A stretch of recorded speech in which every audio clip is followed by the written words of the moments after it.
মহান মালিকের দরবারে হাজারো লাখ ও অনন্ত অযুত কোটি শুকরগুজারি করছি, যিনি মেহেরবানি করে এক সপ্তাহ পরে আজকে আবারও আমাদেরকে পবিত্র ইয়ামুল জুমায় হাজির হওয়ার, উপস্থিত হওয়ার তৌফিক, সৌভাগ্য এবং আসার মতো শারীরিক তন্দুরুস্তি, সুস্থতা, আসার মতো উৎসাহ, উদ্দীপনা, মনন, মানসিকতা যিনি দান করেছেন, তার দরবারে শুকরিয়া আদায় করি। সবাই পড়ি আলহামদুলিল্লাহ। প্রিয় ভাইরা, আমরা সবাই জানি এই মাসটা পবিত্র জিলহজ্জের মাস। এই মাসটা আল্লাহ পাকের নির্ধারিত যে কয়েকটা মাস বিশেষভাবে বৈশিষ্ট্যপূর্ণ, বরকতপূর্ণ। রমাদানের পরে এই হজের মাসটা, জিলহজের মাসটা প্রত্যেক মুমিনের জন্যে অতি গুরুত্বপূর্ণ। এটা আমাদেরকে প্রথম বুঝতে হবে। এই মাসটার গুরুত্ব বেড়েছে কেন? এই পবিত্র মাসে আল্লাহর বান্দারা আল্লাহ পাকের আহ্বানে সাড়া দিয়ে বিশ্বের বিভিন্ন এলাকা, প্রত্যন্ত এলাকা থেকে কোরআনে পাকে যেটাকে আল্লাহ পাক বলেছেন, ইয়াতুকা রিজালাম মিন কুল্লি ফাজ্জিন আমিক, দুনিয়ার প্রত্যন্ত এলাকা থেকে মানুষেরা হজ করার জন্যে বাইতুল্লাহ জিয়ারত, সাফা মারওয়া সাই, উকুফে আরাফা, কোরবানি এগুলোকে সামনে রেখে সারা পৃথিবী থেকে মানুষেরা আল্লাহর ঘর বাইতুল্লাহর দিকে আসতে থাকে। হজ এটা ইসলামের 5টা পিলার, 5টা ভিত্তির গুরুত্বপূর্ণ একটি। প্রথমে কালা রাসূলুল্লাহ সাল্লাল্লাহু আলাইহি ওয়াসাল্লাম, বুনিয়াল ইসলাম আলা খামস, ইসলামের এই সৌধমালা, ইসলামের এই ঘর, ইসলামের এই ইমারত 5টা স্তম্ভের উপরে স্থাপিত। শাহাদাত লা ইলাহা ইল্লাল্লাহ ওয়া আন্না মুহাম্মাদার রাসূলুল্লাহ, ও ইকামাতুস সালাহ, ও ইতাইজ যাকাত, ও সাওম রমাদান, ও হজ্জুল বাইত মান ইসতাতা ইলাইহি সাবিলা। তাহলে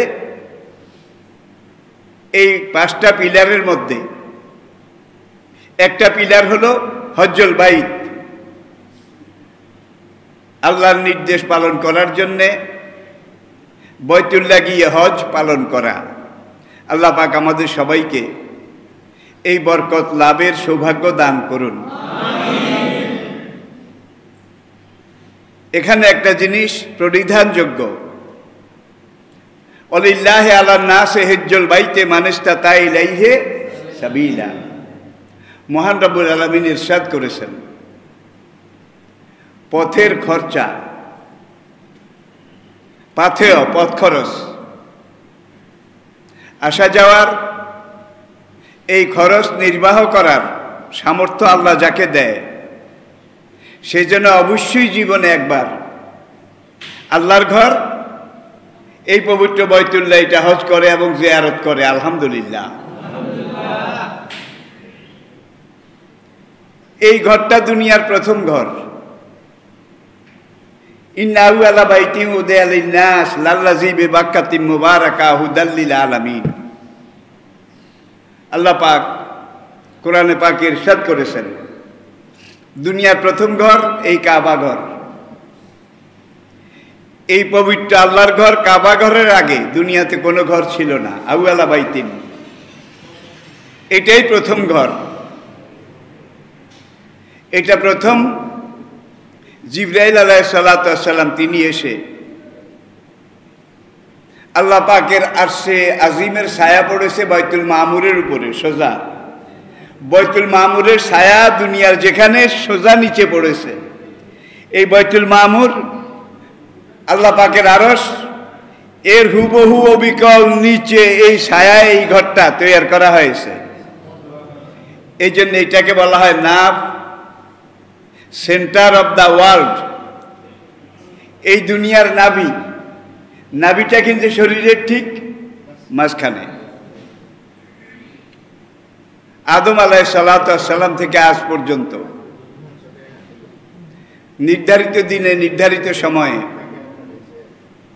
আল্লাহর ঘরের এই হজ, বাইতুল্লাহ তওয়াফ জিয়ারত, সাফা মারওয়া সাই, উকুফে আরাফা, উকুমে মিনা, আরাফা মিনাতে অবস্থান, হজের যেই গুরুত্বপূর্ণ উল্লেখযোগ্য কয়েকটা রোকন রয়েছে, সেই আদম আলাইহিস সালাম থেকে আজ পর্যন্ত হজের এই ধারাবাহিকতা চলে আসছে। এক বছরের জন্য বোধহয় বাদ গেছে, এই বাদ গেল গত হজ আর এইবারের হজ। আল্লাহু আকবার, আমি সাংঘাতিক কথা বলেছি। কিন্তু প্রথম মানুষ আদম থেকে শুরু করে আজ পর্যন্ত কাবাগরের হজ কোনো সময় বন্ধ হয়নি, কোন যুগে বন্ধ হয়নি, সকল যুগে এটা চালু ছিল। কিন্তু গেল বছর 2020, এবার 21, গেল বছর আমাদের মানুষের দুষ্কৃতিকারিতা, অবিমৃষ্যকারিতা, সীমা লঙ্ঘনের জন্য আল্লাহ যেই গজব পাঠিয়েছেন, করোনা ভাইরাস। আমি আগেও আপনাদেরকে বলেছি, এর আগেও যুগে যুগে গজব এসেছিল বিভিন্ন জায়গায়, কিন্তু এইভাবে বিশ্বব্যাপী একত্রে একই সময়ে এর আগে আর গজব আসেনি। আর এই গজবকে কেন্দ্র করে গতবারও বিশ্ববাসী, দুনিয়ার মানুষ আল্লাহর ঘরে হজ করতে যেতে পারেনি, এবারও পারছে না। তাহলে বোঝা গেল আমাদের পাপের জন্য আল্লাহ পাক এই জমিনে আল্লাহর সবচেয়ে বড় নেয়ামত যেই বাইতুল্লাহ, সেটা সোহবত থেকে আমাদেরকে মাহরুম করে দিয়েছেন।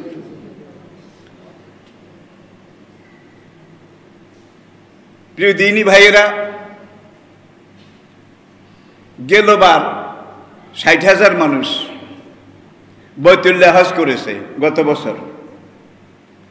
এবারও ঠিক সেই 60,000 একেবারে গণা তারা হজ করবে, যারা সৌদি আরবের বাসিন্দা আর যারা সেখানে অবস্থান করছে, চাকুরি, ব্যবসা, বিভিন্ন সুবাদে,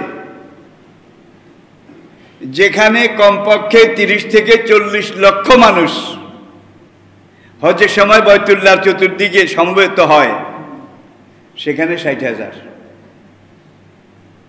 তাহলে বোঝা গেল আল্লাহর সবচেয়ে বড় নিয়ামত বাইতুল্লাহ, এটার দরজা, এটা সোহবত, এটার বরকত, এখান থেকে আল্লাহ পাক সারা দুনিয়ার মানুষকে মাহরুম করে রেখেছেন। আর এই বাইতুল্লাহ জিয়ারত, হজ, আল্লাহ পাক কোরআনে পাকের বিভিন্ন আয়াতে এই হজের সাথে কোরবানি এটাকে উল্লেখ করেছেন। ফাসল্লি লিরাব্বিকা অনহার, হে নবী, আপনি আপনার রবের উদ্দেশ্যে সালাত আদায় করুন, অনহার এবং কোরবানি করুন। অন্য আয়াতে আল্লাহ পাক বলছেন, তোমাদের এই কোরবানির গোশত, তোমাদের এই কোরবানির জন্তুর রক্ত কিছুই আল্লাহর কাছে পৌঁছে না।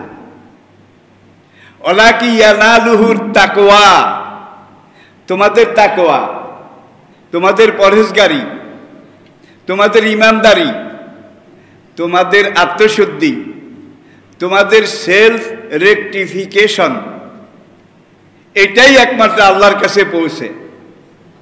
কোরবানির রক্ত, গোশত, এগুলো আল্লাহর কোনো দরকার নেই। প্রিয় ভাইয়েরা, এই হজ এটাকে কেন্দ্র করেই কিন্তু উপলক্ষ করে কোরবানি। একটাকে আরেকটা সম্পূরকও বলতে পারি, পরিপূরকও বলতে পারি আমরা। এজন্যে হজ যেমন ফরজ, তৌফিক থাকলে, মানিত্তাখাযা ইলাইহি সাবিলা, মানিস্তাতা আলাইহি সাবিলা। আবার কোরবানি সেটাও কালা রাসূলুল্লাহ সাল্লাল্লাহু আলাইহি ওয়াসাল্লাম মা ওয়াজাদা শাআতান, যাকে আল্লাহ পাক কোরবানি করার তৌফিক দান করেছেন, ওয়ালাম ইউদাহ, কিন্তু সে কোরবানি করেনি, ফালা ইয়াকরিব মুসাল্লানা, সে যেন আমার ঈদগাহে না আসে, সে যেন আমার মসজিদেও না আসে। কথাটা কিন্তু বিরাট একটা আলটিমেটাম।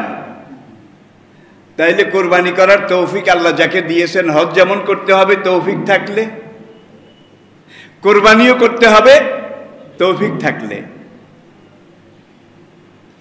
তাইলে এখন এই কোরবানিকে সামনে নিয়ে খুব সংক্ষেপে কয়েকটা কথা না বললেই তো নয়।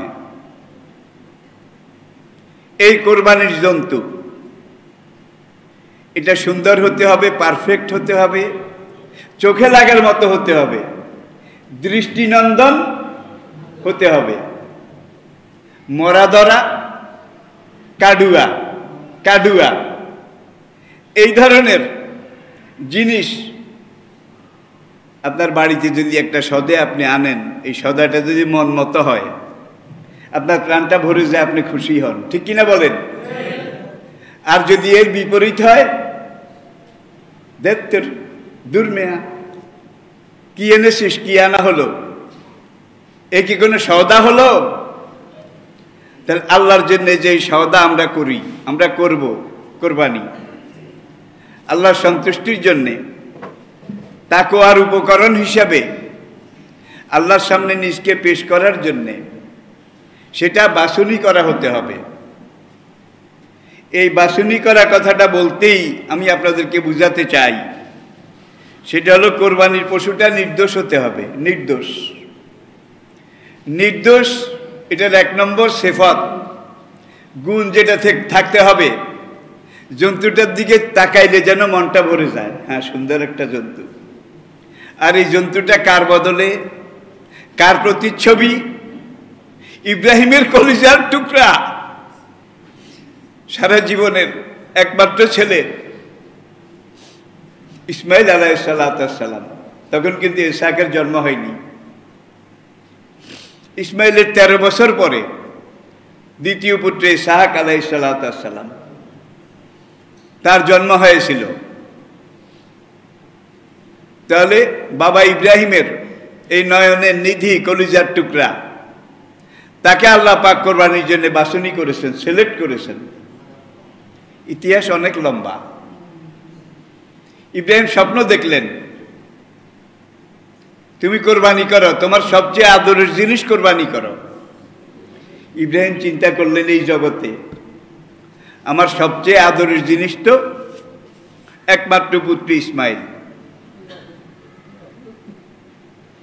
তিনি ইসমাইলকে নিয়ে গেলেন। ইসমাইল থাকতেন কাবাঘরটা এখন যেখানে, কাবাঘরের দক্ষিণ পূর্ব দিকে, একদিকে কাবার দরওয়াজা, ওইদিকে জমজম কূপ, আর এই দিকে বাম দিকে সামনে পূর্ব পাশে এখানে মাকাম ইব্রাহিম। যারা দেখেছেন, এই জায়গায় ইসমাইল তার আম্মার সাথে, মা হাজারের সাথে এখানে বসবাস করতেন।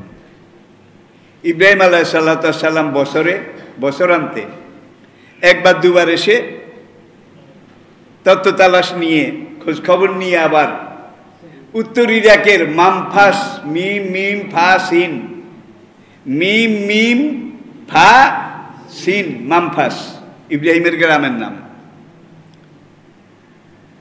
উত্তর ইরাকের মোসেল একটা শহর আছে, মোসেল বর্ডার সিটি, উত্তর ইরাকের বর্ডারে।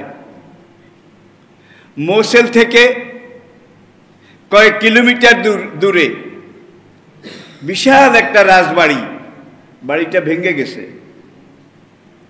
কিন্তু এখনো যা আছে সেই কালো পাথর, শ্বেত পাথর, মরমর পাথরের তৈরি। সকল শরীয়ত বিশেষজ্ঞরা একমত এটাই ছিল প্রাচীন বাবেল শহর, এটাই ছিল নমরুদের রাজধানী। আর ইব্রাহিম আলাইহিসসালাম আর নমরুদ, হকার বাতিলের যে সংঘাত সংঘর্ষ, এটা কম বেশ আপনারা সবাই জানেন, সবাই জানেন। বাইবেলে, তালমুদে এই মামফাস, ইব্রাহিমের গ্রাম, এটাকে বলা হয়েছে মাম্প, MUMP, মাম্প। এটা হলো বাইবেলে। ইব্রাহিম আলাইহিসসালাম মক্কা এলেন, স্বপ্ন দেখলেন। এবার বিবি হাজার, মা হাজার তাকে বললেন, ইসমাইলকে সাজিয়ে গুছিয়ে আমার সাথে দাও। আম্মাজান হাজার বললেন, কোথায় যাবেন? বললেন যে বন্ধুর দাওয়াত আছে, বন্ধুর দাওয়াতে যাব। কথাটা কি মিথ্যা হইল? বন্ধুর দাওয়াতে যাব ইসমাইলকে নিয়ে। মিনা প্রান্তরে বাপ বেটা, পিতা পুত্র, তাদের কোরবানি, ত্যাগ, ইমানের পরীক্ষা এটা চলছে। ছুরিটাকে গোপনে গোপনে ইব্রাহিম কয়েকদিন ধার দিয়েছেন, হীরার মতো ধারালো হয়েছে। এখন মিনা প্রান্তরে গিয়ে, যেখানে এখন হাজী সাহেবরা কোরবানি দেয়, মাজবাহ, জবাই করার স্থান, সেখানে গিয়ে ইসমাইলের বয়স তখন 8 থেকে 12 বছরের মাঝখানে, 8 থেকে 12 বছরের মাঝখানে। এখন বলেন, ইয়া বুনাইয়া, ওরে আমার প্রাণের প্রিয় পুত্র ইসমাইল, ইন্নি আরাফিল মানামে আন্নি আসবাহুকা, আমি রাতে স্বপ্নে দেখেছি তোকে আল্লাহর নামে জবাই করছি। ফানজুর মা যা তারা, বাবা ইসমাইল, এই ব্যাপারে তোমার সম্মতি আছে কিনা? সঙ্গে সঙ্গে ইসমাইল জবাব দিলেন, ইয়া আবা তেফাল মা তুমার সাতাজিদুনি ইনশাআল্লাহু মিনাস সাবিরিন। নবীদের স্বপ্ন কিন্তু ওহী, নবীদের স্বপ্ন স্বপ্ন নয়, এটা ইনডাইরেক্ট ওহী। ফালাম্মা আসলামা, পিতা পুত্র সিদ্ধান্তে আসলেন। ইসমাইল বললেন, আমার মতো কীটাণুকীট, ক্ষুদ্রাতি ক্ষুদ্র ইসমাইলকে যে আপনার বন্ধু মহান আল্লাহ, আমার রব, আপনার রব, তিনি তার নামে জবাই হওয়ার জন্য কবুল করেছেন, সিলেক্ট করেছেন, বাছনি করেছেন। আমি ইসমাইলের জন্য এটা সবচেয়ে বড় সৌভাগ্য। ফাসদা বেমা তুমার, বিলম্ব করছেন কেন? এই মুহূর্তে আল্লাহ নামে আমাকে জবাই করে দিন। ফালাম্মা আসলামা, পিতা পুত্র ঐক্যমতে আসলেন। পিতা জবাই করবেন, পুত্র জবাই হবেন। ইসমাইল নিজেই বললেন, আব্বু একটা কাজ করেন, আমার হাত দুইটা, পাও দুইটা রশি দিয়ে বেঁধে নেন। থেকে করে রশিও নিয়ে আসছেন, কিন্তু ছুরির সাথে। কারণ আপনি যখন ছুরি চালিয়ে দেবেন, রক্তগুলো বের হয়ে যাবে, রুটা চলে যাওয়ার আগে আমি হয়তো ছটফট করবো, অ্যাবনর্মাল হয়ে যাব। আমার অজান্তে কোনো বেয়াদবি হয়ে যায় নাকি? আপনি আমাকে একটু বেঁধে নেন। ইব্রাহিম বানলেন। এইবার বলেন, আব্বু আমাকে আপনি চিৎ করে শোয়াবেন না, উপর করে শোয়াবেন, যেন আমার চেহারাটা আপনার নজরে না পড়ে। ইব্রাহিম আলাইহিসসালাম ফালাম্মা আসলামা তাল্লাহু লিল জাবিন, ইসমাইলকে যখন এইভাবে শোয়ানো হলো, ইসমাইল আবার বললেন, আব্বু আপনার চোখ দুটো একটা রুমাল দিয়ে বেঁধে নেন, সাবধানের মান নাই। কারণ আপনি যখন ছুরি চালাবেন, আমি যখন অস্বস্তিতে, ব্যথা বেদনায় ছটফট করব, আমার এই অবস্থা দেখে হয়তো আপনার মনটা, হাতটা কেঁপে উঠবে, মনটা দুর্বল হয়ে যাবে। যেন আপনি আমাকে আদৌ এক বিন্দু দেখতে না পান। সিদ্ধান্ত তাই হলো, ইন্না সালাতি ওয়া নুসুকি ওয়া মাহইয়ায়া ওয়া মামাতি লিল্লাহি ওয়া বিযালিকা উমিরতু। আল্লাহ আমাকে এইভাবেই নির্দেশ দিয়েছেন। নিশ্চয়ই আমার নামাজ, আমার কোরবানি, আমার জীবন, আমার মরণ, আমার জীবনের সব কিছু লিল্লাহি রাব্বিল আলামিন, একমাত্র আল্লাহর সন্তুষ্টির জন্যে। তাহলে মিল্লাতা আবিকুম ইব্রাহিম হুয়া সাম্মাকুমুল মুসলিমিন, তাহলে আমরা তো ইব্রাহিম আলাইহিস সালাতু ওয়াস সালামের সেই বংশধারা, সেই ঐতিহ্য ধারণ করি, লালন করি। এখন আমাদের জীবনের সবকিছু হবে কার সন্তুষ্টির উদ্দেশ্যে? কার সন্তুষ্টির উদ্দেশ্যে? আমরা রাজি আছি তো? আল্লাহ পাক আমাদেরকে তৌফিক দান করুন। চোখটা তো বাঁধা, আর চোখটা এইভাবে ঢাকনা দেওয়ার আগে ভালো করে দেখে নেন কোনখানে কণ্ঠনালী, কোনখানে জবাই করবেন, জায়গাটা এইভাবে ধরে তারপরে ছুরিটা ঠিক সেখানে লাগিয়েছেন। অবিযালিকা উমিরতু ওয়া আনা আউয়ালুল মুসলিমিন বিসমিল্লাহি আল্লাহু আকবার দিছেন চালিয়ে। যতই চালায়, যতই ছুরি চাল না করে, ইসমাইল জবাই হওয়া তো দূরের কথা, একটা পশমও কাটে না। এইভাবে 6 বার ইব্রাহিম আলাইহিস সালাম ঘেমে গেছেন। প্রথম এক হাতে, তারপরে 2 হাতে চেষ্টা করেছেন, কাটে না। ছুরির দায়িত্ব হলো কাটা। ছুরি কাটে আল্লাহর হুকুমে, আর আল্লাহ যদি ছুরিকে বলেন কাটবি নে, খবরদার কাটিস নে, তাহলে ছুরির বোধহয় কাটার ক্ষমতা আছে? আগুন পুড়ে ফেলে, জ্বালিয়ে দেয়। ইব্রাহিমের ব্যাপারে আল্লাহ আগুনের উপরে 144 জারি করলেন, ইয়া নারু কুনি বারদাও। পানি মানুষকে ডুবিয়ে মারে। মুসা আলাইহিস সালাম এবং তার সঙ্গী সাথীদের জন্য সেই পানি 2 দিকে সরে গিয়ে পাহাড়ের মতো দাঁড়িয়ে, মুসা, হারুন আর বনি ইসরাইলদের জন্য নদীর তলা শুকিয়ে স্মুথ অ্যাজ সিল্ক একেবারে পাকা রাস্তা হয়ে গেল। মুসা আলাইহিস সালাম তার অনুসারীদেরকে নিয়ে পার হয়ে গেলেন। ফেরাউন, তার কয়েকশো গুণ বেশি সৈন্য সামন্ত লোকজন, এগুলো নিয়ে দরিয়ার পাড়ে এসে দেখে বনি ইসরায়েলরা ওই পাড়ে গিয়ে উঠে যাচ্ছে।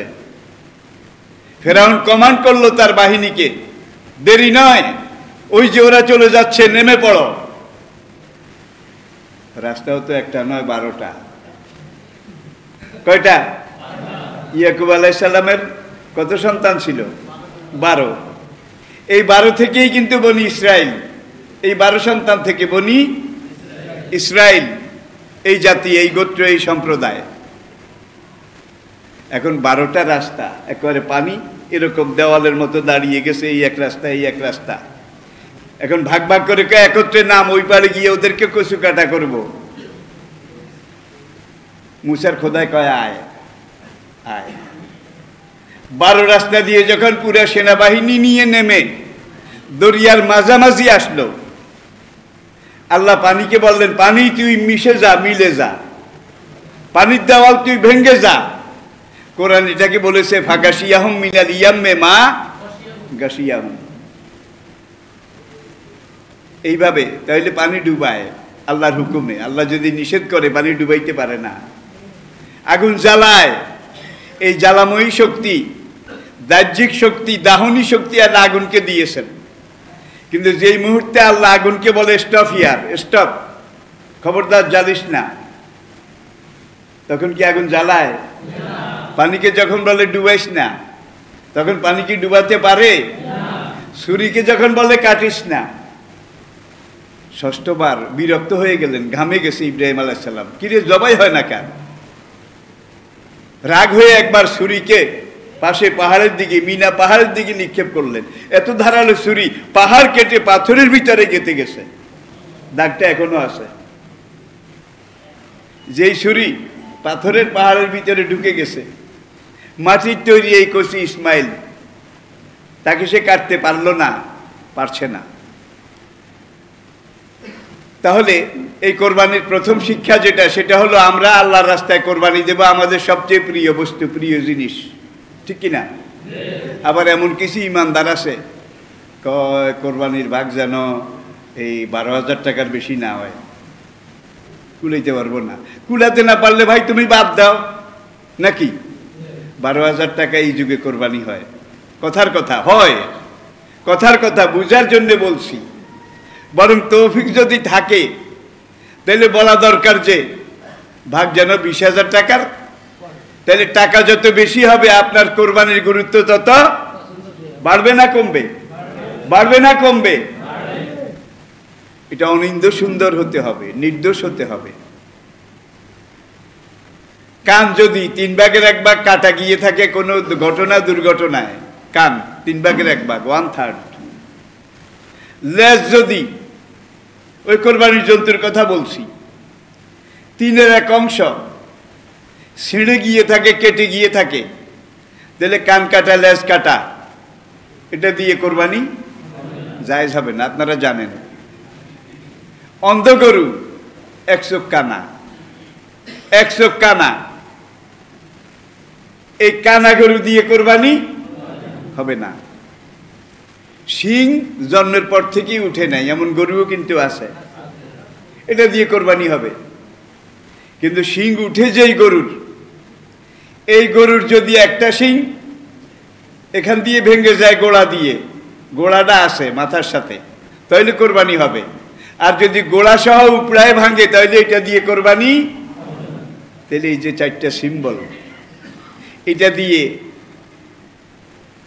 আল্লাহ রাব্বুল আলামিন আমাদেরকে বুঝাতে চেয়েছেন আল্লাহর রাস্তায় যেটা দান করবে সেটা নির্দোষ হবে। কোরবানির জন্তুটা এত দুর্বল, এত রুগ্ন হলে হবে না যে একে হাঁটাই নিলে একজনের রশি ধরে টানা লাগে, আরেকজন পিছন থেকে ঠেলা লাগে। আজকাল কিন্তু এরকম নাই, আমাদের ছোট্টকালে দেখছি আর কি। এরপরে যেই গরুর 3টা পাও সুস্থ আছে, আরেকটা পাও ভাঙ্গা, জখম, এমন জখম হাঁটার সময় ওই পায়ে ভর করতে পারে না, এটা দিয়ে কোরবানি হবে না। তাহলে ল্যাংড়া, কানা, বধির, লেজ কাটা, মাকতুল ওজন, মাকতুল দাম, এইসব দোষ যেসব জন্তুর মধ্যে আছে এগুলো দিয়ে কোরবানি জায়েজ হবে না। এটা দিয়ে আবার আমরা শিখলাম কোরবানির জন্তু যত পারফেক্ট হবে, যত চোখ লাগার মতো হবে, যত নির্দোষ হবে, বরকত তত বেশি হবে। এই গেল একটা। হুদায়বিয়া সন্ধি, কাফেররা নবীকে 1400 সাহাবায়ে কেরাম সঙ্গে মক্কা এই বছর ঢুকতে দেবে না। নবীজি হজের নিয়তে এহরাম বেঁধে কোরবানির জন্তু সঙ্গে নিয়ে বাইতুল্লাহর দিকে এসেছেন। মসজিদে হারাম কাবাঘর থেকে 30 কিলোমিটার মদিনার দিকে উত্তর দিকে জিররানা একটা জায়গা আছে, ওখানে কুরাইশরা গিয়ে বাধা দিল যে এই বছর মক্কায় মুসলমানদেরকে ঢুকতে দেওয়া হবে না। কেন? মক্কাটা, কাবাঘরটা তখনও তাদের নিয়ন্ত্রণে। ঘটনা আপনারা জানেন। হুদায়বিয়া সন্ধি এটা যখন হলো, হওয়ার পরে নবী বললেন তোমরা একটা কাজ করো, এক একটা উঠে 7 জন ভাগী হও, 7 জন, মানে দামটা 7 জনে মিলে ওই উটটার মূল্যটা পরিশোধ করো, 7 জন। একটা গরু 7 জন, একটা মহিষ 7 জন, উট, গরু, মহিষ, বড় সাইজের হালাল জন্তু, এটার মধ্যে 7 জন, 7 শরিক। হুজুর সেখানে বললেন তোমরা 7 জন মিলে একটা গরু, একটা উট, একটা মহিষ, আর যাদের কাছে দুম্বা আছে, বকরি আছে, ভেড়া আছে, এক এক জন্তুতে এক একজন বুঝাতে পেরেছেন? এখানে একাধিক নাম শরীক, এটা নেওয়া যাবে না, করা যাবে না। এটা হুদায়বিয়া সন্ধির সময়। এরপরে আসুন বিদায় হজ, হুজ্জাতুল বিদা, বিদায় হজ। এখানে তো সাহাবায়ে কেরামের সংখ্যা অগণিত, অগণিত। বিদায় হজের পরে নবী 2টা যুদ্ধ এটা পেয়েছিলেন, তবুক এবং হুনাইন। তবুক এবং হুনাইন মক্কা বিজয়ের পরে বিদায় হজের মাঝখানে, মক্কা বিজয় আর বিদায় হজের মাঝখানে হুনাইন আর তবুক। সকল ঐতিহাসিক এই ব্যাপারে একমত।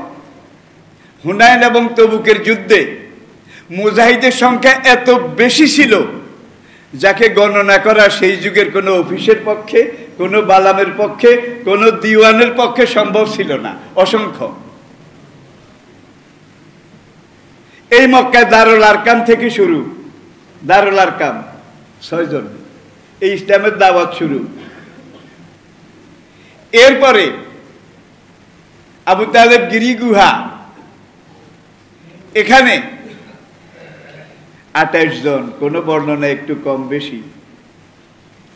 হইতে হইতে হুদায়বিয়া সন্ধিতে 1600, কত? 1600। মক্কা বিজয়ে অগণন, অগণিত। তবুক হুনাইন নবীজির শেষ 2 জেহাদে সব ঐতিহাসিক একমত, গণনা করা সম্ভব ছিল না, এত বেশি মুসলমান সেখানে অংশগ্রহণ করেছিল। বিদায় হজ্জের দিনও, হুজ্জাতুল বিদা, উপস্থিত সাহাবায়ে কেরাম তাদেরকে নবীজি বলেছেন যে তোমরা এক একটা উটে 7 জন, এক একটা গরুতে 7 জন। মহিষের কথা সেখানে সেদিন উল্লেখ করা হয়নি, কারণ মহিষ তো এটা পালন করতে হইলে চল লাগে, নদী লাগে নাকি? কিন্তু সৌদি আরবতে এই কায়দা আসিল না। কিন্তু দেখা যায় আফ্রিকাতে যারা কোরবানি দিত, নবীর প্রতিনিধি যারা গিয়েছেন, হযরত ওমরের প্রতিনিধি যারা গিয়েছেন, সকল যুগে সবাই বলেছে হালাল জন্তু, হালাল জন্তু। তাহলে উট, গরু, মহিষ হালাল জন্তু। এখানে 7 জন। কিছু কিছু মানুষ এখন বলতেছে 7 শরীকে কোরবানি, এটা নাকি আপনারা পাইছেন কিনা, দেখছেন কিনা নেট ইন্টারনেটে? কি নেট ইন্টারনেটে এটা নিয়ে কিন্তু একটা তুফান চলতেছে। সারা জীবন আদমের 2 ছেলে প্রথম কোরবানি দিয়েছিল, আপনারা জানেন কি? হাবিল আর কাবিল। আর তখনকার নিয়ম ছিল কোরবানি যেটা দেবে সেই জন্তু 2টাকে মরুভূমিতে বেঁধে রাখা হতো পাশাপাশি। আল্লাহ যদি কোরবানি কবুল করতেন, আসমান থেকে একটা আগুন এসে ওই জন্তুটাকে জ্বালিয়ে ফেলত। হাবিলেরটা মহাশূন্য থেকে আগুন এসে জ্বালিয়ে দিল, কাবিলেরটা রয়ে গেল। রয়ে যাওয়া মানে কোরবানি কবুল হয় নাই। সকল যুগে কিন্তু সকল নবীর আমলে কোরবানি এরকম ছিল, আগুন এসে খেয়ে ফেলত। উম্মতে মুহাম্মদের জন্য আল্লাহ কোরবানির এই গোশত, এটাকে তাবাররুক, হাদিয়া, বরকতময় করে দিয়েছেন, খাওয়া জায়েজ করে দিয়েছেন। কোরবানির গোশত 7 শরীক, তারা সবাই মিলে একত্রে যদি জন্তুটা দেখে শুনে কিনতে পারে, এটা সবচেয়ে ভালো। আর যদি সবাই কেনার ব্যাপারে অংশগ্রহণ করতে না পারে, আপনাকে একজনকে বলে ভাই আপনি দেখে দেখে একটু চয়েসফুল, চয়েসফুল, জুৎসই, পছন্দ মতো একটা গরু, দামের একটা ব্যারিকেটও দেওয়া জায়েজ আছে, যে আমার সামর্থ্যের দূর। সুতরাং লাখের উপরে না গেলে ভালো হবে, কারণ হ্যান্ডম জেদ্দুর লাভ হতো হেদ্দুর, গ্রাম বাংলার একটা কথা আর কি। এইভাবে যদি একজন 2 জনের উপরে দায়িত্ব দেয়, আপনারা দেখে কিনেন, তাহলে এটা জায়েজ। কোরবানি দেওয়ার সময় 4টা রগ কাটা ওয়াজিব, 4টা কোরবানির জন্তুর, খুব খেয়াল করেন। একটা হলো খাদ্যনালী, মোডাডা, আরেকটা শ্বাসনালী, এটার উপরে লাগোয়া, আরেকটা ডাইনের রগ, আরেকটা বামের রগ। এই 4টা রগের একটা যদি কাটা না যায় কোরবানি দুরস্ত হবে না। নাম্বার 1। নাম্বার 2, যেটা খেয়াল করার মতো সেটা হলো কোরবানির গোশতটা এমন ওজন পরিমাপ, এমন নীতিতে পাল্লাতে ভাগ করতে হবে যাতে করে 7 শরিকের কারো একজনের মনে এই জিনিসটা না জাগে যে ওই ভাগে একটু বেশি গেল নাকি, আমার ভাগে একটু কম আসলো নাকি। তাহলে মেশিন মিথ্যা কথা বলে না, দাড়ি পাল্লা মিথ্যা কথা। সবচেয়ে আফজল নিয়ম হলো দাড়ি পাল্লা। আর আজকাল তো অটোমেটিক পাল্লাই আছে, কি অটোমেটিক। এইভাবে মেপে ভাগ করলে তাহলে আর কোনো সন্দেহ থাকে না। আর যদি আন্দাজে ভাগ করেন 7 ভাগ, মিসকিনের জন্য আরেক ভাগ, এরকম অনেক আমাদের সময় দেখছি আর কি, এখনো হয়। 7 শরিক মিলে দিয়েছে, 1 শরিকের ভাগে যদি 1 তোলা কম হয়, বাকি 6 শরিক সহ কারো কোরবানি কবুল হবে না। 7 জনে মিলে কোরবানি দিয়েছেন, এই 7 শরিকের একজন কয় গরুটা খুব কায়দার, গোশতটা হরিণের গোশতের মতো হবে, খাইলে দারুণ লাগবে, কোরবানির চেয়ে গোশত খাওয়ার ইয়েটা সে মজা মারে বেশি, তার কোরবানিতে হবে না। সঙ্গে ওই 6 জন কারো কোরবানি হবে না। সিরিয়াস কথা বলেছি কিন্তু। তাহলে বুঝে গেল 7 শরিকের মধ্যে গোশত খাওয়ার মতো আর গোশতের নিয়তে কোরবানি দাতা যদি একজন হয় তাহলে কারো কোরবানি হবে না।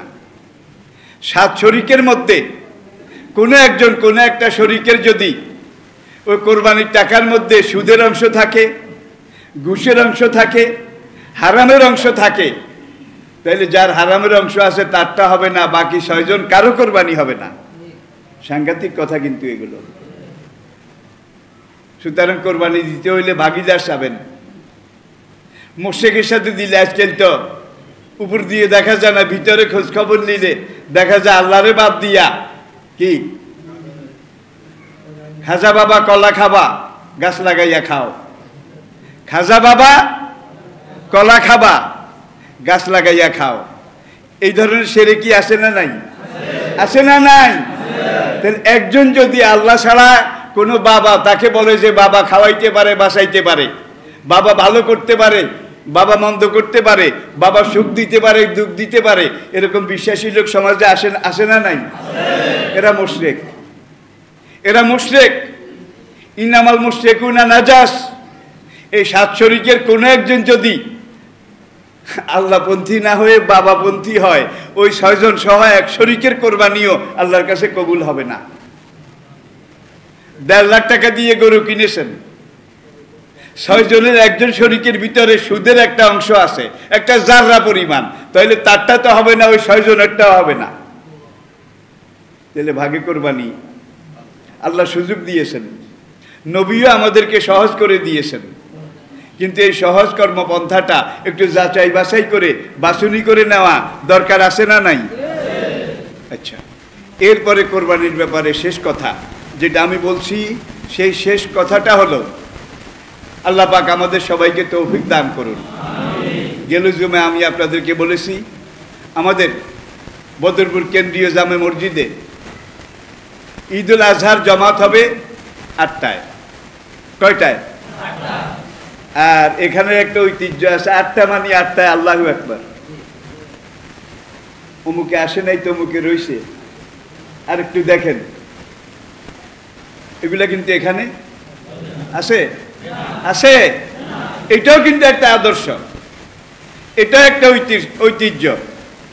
আমাদের এখানে ঈদের জামাত, কোরবানি ঈদে যেহেতু পরবর্তী অনেক কর্মকাণ্ড ব্যস্ততা আছে, যার জন্যে আমাদের কমিটির সিদ্ধান্ত, আমিও সেই কমিটির ভাইদের সাথে একমত যে আমাদের ঈদের জামাত 8টায়, নাম্বার 1। এরপরে এলাকার কথা কিছু না বললেই তো নয়। আলহামদুলিল্লাহ আমাদের মসজিদ, এই মসজিদটা কিন্তু সারা পৃথিবীতে চলে গেছে, সারা দুনিয়াতে। আমার কাছে দেশ বিদেশ থেকে ফোন আসে যে এটা আপনাদের কেন্দ্রীয় মসজিদ, এখানে আপনি খুতবা দেন। আমি বললাম হ্যাঁ। তো এটা আল্লাহর রহমত ছাড়া কিন্তু হয় না। তো আমাদের মসজিদ আমরা খেয়ে পরে ভালো আছি, খেয়ে পরে ভালো আছি, বুঝছেন তো? মসজিদটা খেয়ে পরে ভালো আছে, এবং এটা আপনাদের অবদান, এটা আপনাদের কোরবানি। কিন্তু মসজিদে মুসল্লি আসবে কোথা থেকে? আগে মাদ্রাসায় নামাজ শিখবে নাকি? মাদ্রাসায় কালেমা শিখবে, মাদ্রাসায় ওযুর ফরজ, গোসলের ফরজ, জানাজা এগুলা শিখবে।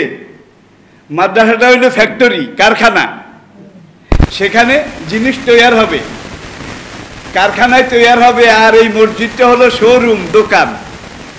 কারখানায় জিনিস প্রোডাক্ট হলেই তো শোরুমে আসবে নাকি? আমাদের ছোট্টকালে বাড়িতে বাড়িতে কারখানা ছিল, প্রত্যেক বাড়িতে একটা কাছারি ছিল। কাছারিতে একজন মুন্সি সাহেব, মিজি সাহেব, একজন হুজুর ছিল, এবং এই হুজুর পুরা বাড়ির সব ছেলে মেয়েদেরকে সকালবেলা কায়দা, আমপারা, কোরআন এগুলা শিখাইতেন। এরপরে পান্দেনামা, রাহানাজাত, গুলিস্তা, বুস্তা, বেহেশতি যাওয়ার পর্যন্ত পড়াইতো। ঠিক কিনা বলেন? বাচ্চাদেরকে এইভাবে প্রত্যেক বাড়িতে বাড়িতে। সেই সময় দেখতাম এত ব্যবস্থার পরেও আবার এক একটা মহল্লা এক একটা ফোরকানিয়া মাদ্রাসা থাকতো। সেখানে এলাকার ছেলেরা এসে, বুড়ারা একরকম রিয়াল বানাইতো ওই বাঁশেরে কেটে এইভাবে, আপনারা দেখছেন কিনা? মুরব্বীরা দেখছে, আজকালের পোলাপান বলতে পারবে না। এইভাবে রিয়াল বানাইতো বাঁশ দিয়া, বেতের বান দিত এই রিয়াল বগলের তলে, আর এই রিয়ালের ভিতরে কায়দা, আমপারা, এরপরে চিনি একটা মাথার দিই। এই সকাল 7টার দিকে রাস্তায় বাইরে হলে দেখা যায় ছোট ছোট বাচ্চারা রিয়াল বগলের তলে, কায়দা, আমপারা বগলের তলে তারা মক্তবে যায়, তারা ফুরকানিয়ে যায়, তারা কোরআন শিখে। ছিল কিনা বলেন? সকালে ফজরের পরে আপনি যদি এটা হাঁটতে বাইরেতেন, তাইলে কোনো বাড়ির সামনে দিয়ে যাওয়ার সময় দেখতেন বাড়ির বুড়িয়া চশমা একটা ভাঙা, চশমার এক ঠ্যাং আছে আরেক ঠ্যাং নাই, দড়ি সুতা দিয়ে ঠ্যাং বানাইয়া এক কান্দে চশমা উঠেছে, আবার এই সুতা দিয়ে বাঁধছে, বাঁধি বুড়িয়া ডুলি ডুলি কোরআন তেলাওয়াত। কোন বাড়িতে না আসিল বলেন? কোন বাড়িতে? বুড়া মানুষগুলো ঘরের দরজায় বসে বসে এইভাবে কোরআন শরীফ তেলাওয়াত করত। তখন খানার মধ্যে মজা ছিল, সুঘ্রাণ ছিল, বরকত ছিল। ঠিক কিনা? এখন আমাদের অবস্থা অনেক ভালো হয়েছে, কিন্তু খাওয়ার মধ্যে এখন বরকতও নাই, সুঘ্রাণও নাই, মজাও নাই, বরং খাওয়ার মধ্যে ভাইরাস, রোগ জীবাণু। ঠিক কিনা বলেন? রোগ জীবাণু। আমাদের ছোটকালে ডায়াবেটিকের কথা কোনোদিন শুনি নাই ভাই, আমি শুনি নাই। আজকাল এই পোলাপান মানুষ এগুলোর ডায়াবেটিক, ওদের হার্টের প্রবলেম, ওদের কিডনির প্রবলেম। আসলে খাদ্যের নামে আমরা এখন যে দেখাই সব বিষ, সব পয়জন। প্রকৃত খাদ্য আর খানার মধ্যে গ্রান আছে বোধহয়, এখন স্বাদ আছে। দেশি মাছের কথা যদি কন, দেশি মাছ আছে? আরে মাছ খাইলে দেশি মাছ, এইটাই তো মাছ। কিন্তু আজকাল ওই চাষের এই মাছ, চাষের সেই মাছ, যত কিছু মাছ খাইছি, কিন্তু আসলে এগুলা ভাইরাস। এগুলারে এমন এমন খানা খাওয়ানো হয়, এমন এমন খাদ্য এগুলোর জন্য সাপ্লাই দেওয়া হয়। ভাই নিজের মুরগি একটা জবাই করতেন, আহ কত গ্রাম, তরকারিতে কত স্বাদ, কত আকর্ষণ। ঠিক কিনা বলেন? আর এখন মুরগি জবাই করে, হয় সাদা মুরগি নয় লাল মুরগি, সবগুলা কি ফার্মের সাদা মুরগি, লাল মুরগি, ফার্মের মুরগি, এগুলা সিধা হয়ে হাঁটতে পারে। ঠিক না? সিধা হয়ে হাঁটতে পারে, দৌড় দিতে পারে। আপনি ওটা দিয়ে ফুটবলও যদি খেলান, কোনো কিছু নাই। আর আমাদের দিনে আমরা যে দেশি মুরগি খাইছি, একটা মুরগিরে আপনি সারা বাড়ি দুড়াই জাল পেতেও ধরতে পারতেন না। ঠিক কিনা বলেন? আর এখন মুরগি যেরকম লাডুয়া, এই মুরগি খাই আজকের যুবক তরুণ বেগুন লাডুয়া, ঠিক মতো হাঁটতেও পারে না, কোনো কিচ্ছু নাই। সব এনার্জি, স্ট্রেংথ, ফিটনেস সব মাইনাস হয়ে গেছে। আল্লাহ পাক রিজিকের মালিক, রিজিকের বরকত গেছে, রিজিকের স্বাদ গেছে, রিজিকের ঘ্রাণ চলে গেছে, ঠিক কিনা বলেন? তারপরে আপনারা আশা করেন কিয়ামতের বোধহয় দেরি আছে। দেরি নেই, একেবারে কাছে। এমন এক সময় আমি আপনাদের সাথে কথা বলছি, আমি বলে থাকি যে সময় ইমাম মাহাদি আপনার বাড়ির দরজায়, যে সময় ইমাম মাহাদি আপনার ঘরের দরজায় আর ঈসা আলাইহিস সালাম আপনার বাড়ির সামনে, এমন এক সময় আমি আপনাদের সাথে কথা বলছি।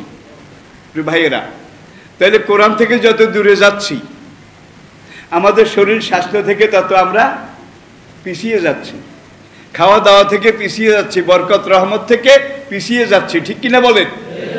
আর কোরআন শিখা এবং শিখাবার জন্যে সবচেয়ে বড় অবলম্বন, বাড়িতে বাড়িতে এখন হুজুর নাই, আসেনি?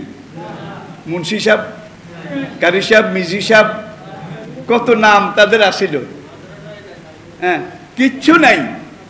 এখন এই শেষ এক একটা এলাকাতে একটা মাদ্রাসা যখন হয়, বদরপুর যখন হাই স্কুলটা এখান থেকে চলে গেল, মাদ্রাসা এটা যদি বদরপুরে না হইতো তাইলে এখানে মশামাছিও থাকতো না, ঠিক কিনা? আলহামদুলিল্লাহ, আলহামদুলিল্লাহ, আপনারা আমরা সবাই মিলে অন্তত এইটাকে ধরে রেখেছি। এখন মাদ্রাসা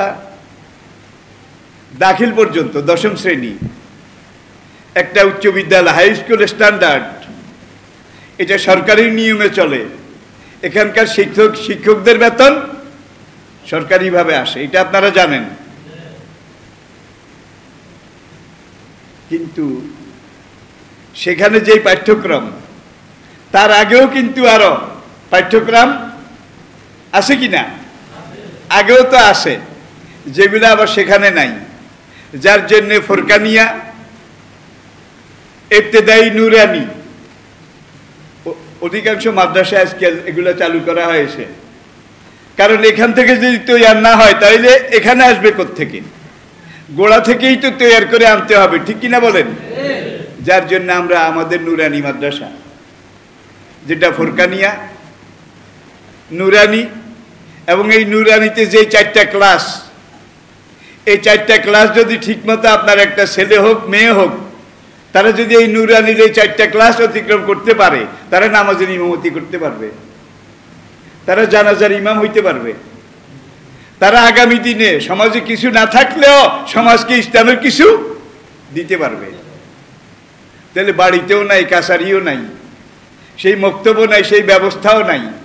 কমপক্ষে এই যে ইবতেদায়ী মাদ্রাসা নুরানি যেটা এখন চলছে, শুরুতে বলছি খেয়ে দেয়ে মসজিদ আমরা ভালো আছি, মসজিদ ভালো আছি, কিন্তু নুরানি যেটা গত কয়েক বছর থেকে চলছে, গত 1.5 বছর 2 বছর করোনা ভাইরাসে আমাদের সবাই কোমর ভেঙে গেছে, পুরো দুনিয়ার কোমর ভেঙে গেছে, দুনিয়ার সুপার পাওয়ার গুলো মাটিতে শুয়ে গেছে, ঠিক কিনা বলেন? এখন নুরানি মাদ্রাসাটা তো আর এখানের বেতন সরকার থেকে আসে না। করোনার আগেও আপনারা চালাইছেন, গায়ে লাগে নাই, আপনাদের ছিল, বেশির থেকে বেশি, কমের থেকে কম আপনারা দিয়েছেন, সহযোগিতা করেছেন। কিন্তু এই 15-2 বছর যায়, আসলে আপনাদের সহযোগিতা মন আছে কিন্তু কুলিয়ে আসছেন না, এমন একটা অবস্থা। যার জন্য আমরা অতীতের সিদ্ধান্তের মতো কোরবানির জন্তুর যে চামড়া আমরা মাদ্রাসায় দিছি গোরাবা ফান্ডে, নুরানিটা চলে এই ফান্ড দিয়ে, গোরাবা ফান্ড, নুরানি, আর তার উপরে 10ম শ্রেণী পর্যন্ত এগুলো তো সরকারি, এখানে আপনাদের আমাদের পয়সা দেওয়া লাগে না। কিন্তু নুরানিটা আমরা যদি না চালাই তাহলে এটা, এখন আমাদের নুরানি মাদ্রাসাটা কিন্তু বন্ধ হওয়ার উপক্রম হয়ে গেছে। গতকালকেও কিছু মুরব্বীর সাথে একত্র হয়েছি, মত বিনিময় করেছি। তখন এই নুরানিটা যদি বন্ধ হয়ে যায়, তাই নুরানি থেকে পোলাপান উপরের দিকে উঠলে না তারা মাদ্রাসায় জমাতে ভর্তি হবে, আর গোড়াই যদি না থাকে তাহলে ঘর কিসের উপরে বসাবেন? ভিত্তিই তো নাই।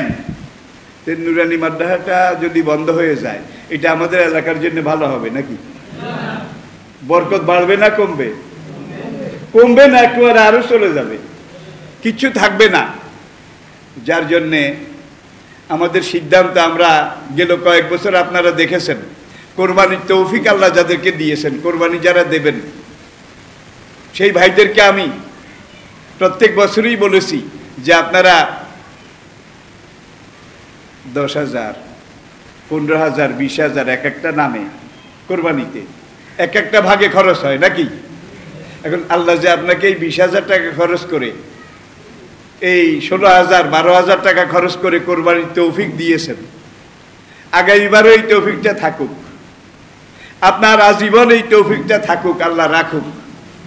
আপনি আমি চলে যাওয়ার পরে আমাদের বাচ্চাদের আল্লাহ এই তৌফিকটা রাখুক। এই মসজিদটা আল্লাহর মেহমান, আল্লাহর ঘর। মাদ্রাসাটা রসুলের মেহমান, রাসূলের ঘর। আল মসজিদু বাইতুল্লাহ অল মাদ্রাসাতু বাইতি। নবী বলছেন মসজিদ আল্লাহর ঘর আর মাদ্রাসা আমি নবীর ঘর। এখন নুরানি মাদ্রাসাটা আসলে একবারে আমি এমন এক সময় আপনাদের সাথে কথা বলছি, আমি জানি না আমি বুঝাইতে পারছি কিনা। এখন যদি আপনারা একটু কষ্ট করেন, আপনাদেরকে আমি কষ্ট দিতে চাই না, দেখেন না এই গত কয়েক জুমা আমি আপনাদেরকে ওরকম কালেকশনের কথাও বলি না, কি কারণ এবিলিটি, সক্ষমতা, অবস্থা, অবস্থান, দেশ বিদেশ, সারা দুনিয়ার অবস্থা এক। কোরবানির চামড়াগুলো আমরা মাদ্রাসায় দিয়ে আসছি, গত 2 বছর খুব একটা কাজে লাগে নাই কোন রকম। কোরবানির চামড়া আমরা নিছি খেতে হাডে, বুঝলেন তো। এইবার হেইডয় কিনা নাকি খাদান লাগে, খাদান বুঝেন তো, নাকি খাদান লাগে। খাদান যদি লাগে তাহলে বদলা কামলা খরচ এটার মধ্যে ঢুকবে, পরিশ্রমও ঢুকবে। তারপরেও আমি মনে করি আমরা মাদ্রাসাতে চামড়া দিয়ে আসছি, আমরা দিতে থাকবো। সবাই কি একমত? সবাই কি একমত? ব্যাকে মিলি চামড়া দিলেও তোলা দুধে হোলা বাসে না, তোলা দুধে পোলা বাসে না। আপনারা যে মসজিদে গত কয়েক বছর থেকে আপনারা দেখেছেন, আমি বলেছি প্রত্যেক নাম, এক নাম কোরবানি যিনি দেবেন, প্রত্যেক নামের পিছনে 100 টাকা আমরা মসজিদে দিতাম। কমিটির ভাইদেরকে নিয়ে আমি গতকালও বসেছি, মুরব্বীদের সাথে আলাপ করেছি, তারা একমত হয়েছেন যে আমাদের মাদ্রাসা নুরানিটা বন্ধ হয়ে যাচ্ছে, শিক্ষকরা চলে যাচ্ছে। কি ভাই, হেতাগত পেট আছে, যারা ওই এমপিওভুক্ত তারা বেতন পায়, এই বেচারারা এই না খেয়ে কয়েকদিন থাকবে। এখন শিক্ষক চলে যাচ্ছে মানে তারা চলে যাবে, এটা আমার কানে আসছে। এখন আপনাদেরকে বলা তো আমার ইমানি দায়িত্ব। কি আমরা ওই 100 টাকা করে ঈদের দিন যেটা দেই, মসজিদ কমিটির ভাইদের একটা বিরাট একটা কোরবানি। তারা বলছে আমাদের মসজিদ আল্লাহর রহমতে আছে, খাইলই কি খাইলই ভালো আছে, কিন্তু নুরানিটা বন্ধ হয়ে যায়। এবারকার প্রত্যেক ঈদের কোরবানির 1 নামের 100 টাকা এটা আমরা আমাদের নুরানি মাদ্রাসায় দেব। আপনারা কি আমার লগে একমত? আপনারা কি আমার সাথে একমত? নুরানি মাদ্রাসাটা গোরাবা ফান্ড, সম্পূর্ণ গোরাবা ফান্ড। আমার নিজের 2টা কোরবানির নিয়ত আছে, অবশ্যই এখনো মানে বুঝেন তো, আপনারা যেরকম ঘুরেন আমি আরো ঘুরি। আমার 2 নাম আল্লাহ যদি কবুল করেন, আমার 2 নামের 200 টাকা এটাও আমি মাদ্রাসায় দেব, নুরানি মাদ্রাসায়। আপনারা আপনাদেরটা দেবেন তো ইনশাআল্লাহ? দেবেন তো ইনশাআল্লাহ?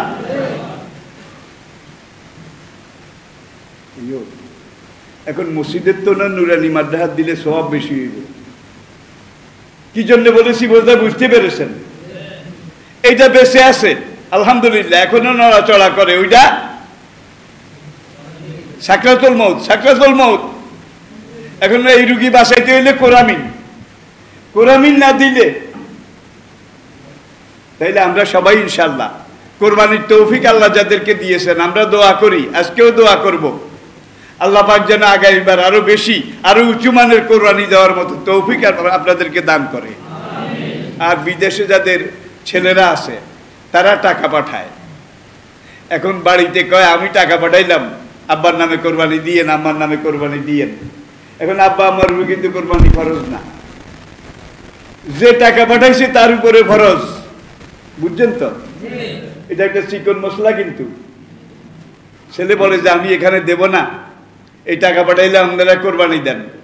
তাইলে যার টাকা তার কোরবানি, যার ফান্ড তার কোরবানি, এটা আপনাদেরকে খেয়াল রাখতে হবে, নাম্বার 1। আর নাম্বার 2, এক পরিবারের মধ্যে যৌথ সংসার। এই যৌথ সংসার আগে ছিল এরকম, আজকাল তো প্রায় শেষ, কিছুই নাই। এই অবস্থাতে সাহেবে মাল যে কোরবানি দেওয়ার মতো সামর্থ্য যাদের আছে তারা প্রত্যেকে নিজ নিজ নামে কোরবানি দেবে। আবারও বলছি, যত নামে কোরবানি হবে প্রত্যেক নামে 100 টাকা। আল্লাহ রাসূলের এই ঘর এটা শেষ হয়ে যায়, এটার জন্য আমি আপনাদের কাছে চাই প্রত্যেক নামের সাথে আপনি 16,000 12,000 টাকা দিয়ে কোরবানি দিচ্ছেন, রসুলের ঘর শেষ হয়ে যায়, এই জন্য এই 16,000-এর পিছনে আল্লাহ তুই এই 100 টাকার উসিলায় আমার কোরবানিটা কবুল করি নে। সবাই রাজি তো ইনশাআল্লাহ? সবাই রাজি তো ইনশাআল্লাহ? ঈদের জামাত ইনশাআল্লাহ ওই যে আপনাদের থেকে আমি নিম্নবার যেভাবে নিয়েছি, আমি নিজে হেঁটে আপনাদের সামনে গিয়ে এই টাকাটা নেব, আমি আমারটা সবাই আগে দেব। আর আমি যে কোনো কাজ করতে পারি তৌফিক তো বেশি নেই, যে কদ্দুর আছে আমি অল্প হইলে অল্প শুরু করার আগে নিজে আগে কিছু, কারণ দই বইতে হইলে কি লাগে, কি বিষ দই খাজা। তো সাহাবায়ে কেরামের এটা আদর্শ ছিল। আবার আমরা এটা মনে করি না হুজুর কাল হরির রূপে খাইতে আমি হরির রূপে খাই না, নাগেরার দড়ি আপনারা দেখছেন হরির রূপে খাই না।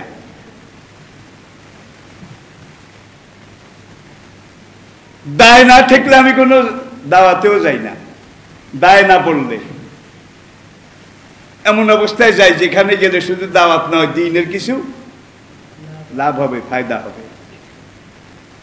তো আল্লাহ পাক আমাদের বুঝার তৌফিক দান করুন। ঈদ তো বুধবারে, কি বারে? তাহলে ঈদের আগের দিন জিলহজের 9 তারিখ, 9, 10,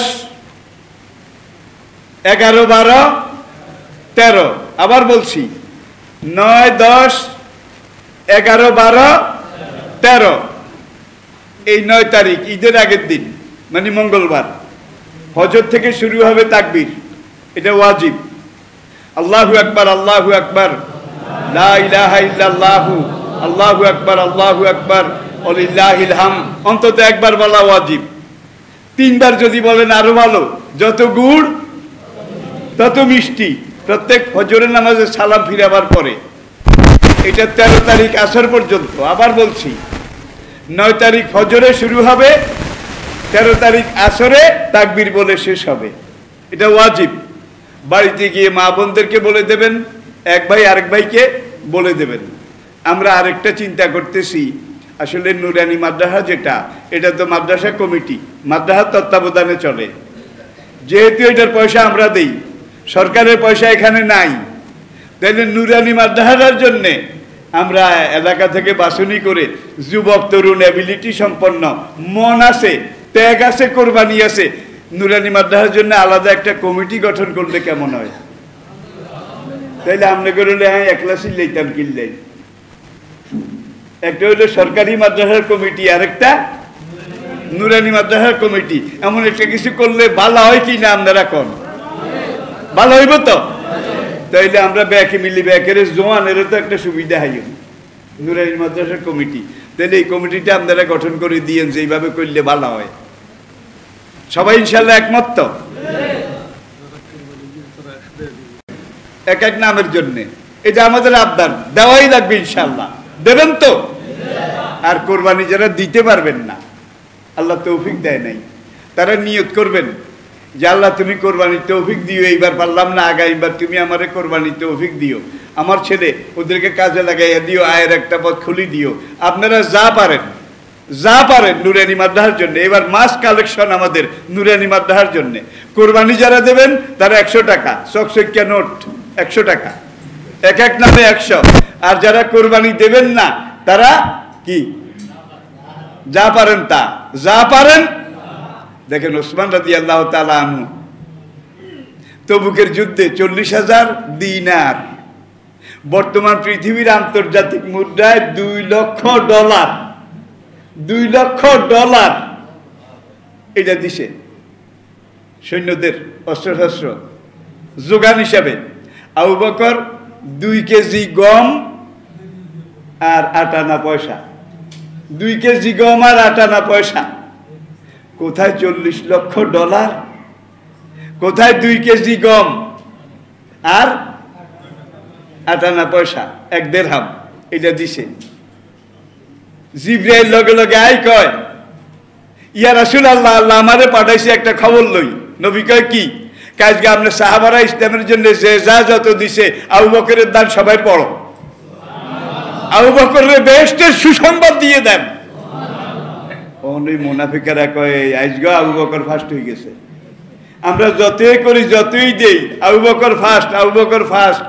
নবীর কাছের মানুষ, এই জন্য ফার্স্ট প্লেস আবু বকর ছাড়া কেউ পায় না। নবীর কানে একটু আইলো। নবী ওসমান রেখা কি দিছ?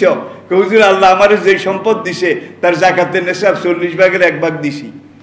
উমর রেখা তুমি কত দিছ? কয় 10 ভাগ করি 1 ভাগ আনছি, 9 ভাগ বাড়িতে রাই আইছি। দেখছেন নি? ওসমান গনি রেখা তুমি কত? আমি 5 ভাগ করি 1 ভাগ দিছি, বাইটা বাইতে রাই আসি। আবু বকর রেখা, আবু বকর তুমি কত দিছ? হুজুর, আমার যা ছিল ব্যাগিন দিছি, যা ছিল। কারণ মদিনা হিজরত করে আসার পরে নিজের ঘর নাই, আরেকজনের ঘরে থাকি, নিজের বাড়ি নাই, আরেক মুসলিম ভাইদের সাথে একত্রে আপনি মিলিয়ে দিয়েছেন, সেখানে থাকি পরের জায়গায়। আর যেখানে সেখানে কায় আমার স্থাবর অস্থাবর যা আসিল ব্যাগিন দিছি। গম 2 কেজি, বিবি বাচ্চার জন্য কি রাখি আইস? কাজ গেরাইতে তারা গিন্দি খাইতো। তো বিবিরে কইলাম, এক বেলা 1 রাত না খাইলে আমরা না খেয়ে মরবো না, আল্লাহ বাঁচাবে। কিন্তু তবুকের যুদ্ধ, এটা ইসলাম যাবে কি যাবে, থাকবে কি থাকবে না, এটার ফয়সালা হবে। তখন বিবি কয়, ঠিক আছে, আমরা আজকে রাত্রে খাবো না। এই আজকে রাতের খাওয়া 2 কেজি গম আর 8 আনা পয়সা যা ছিল সব দিছি। কয়, তোমার বিবি বাচ্চার জন্য কি রাই আইস? আল্লাহ এবং আল্লাহ রাসূলের রাই আইসি।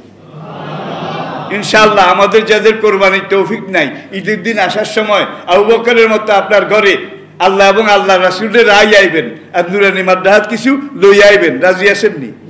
রাজি আছেন তো ইনশাআল্লাহ? তাইলে আবু বকরের সাথে আপনি জান্নাতে যেতে পারবেন ইনশাআল্লাহ।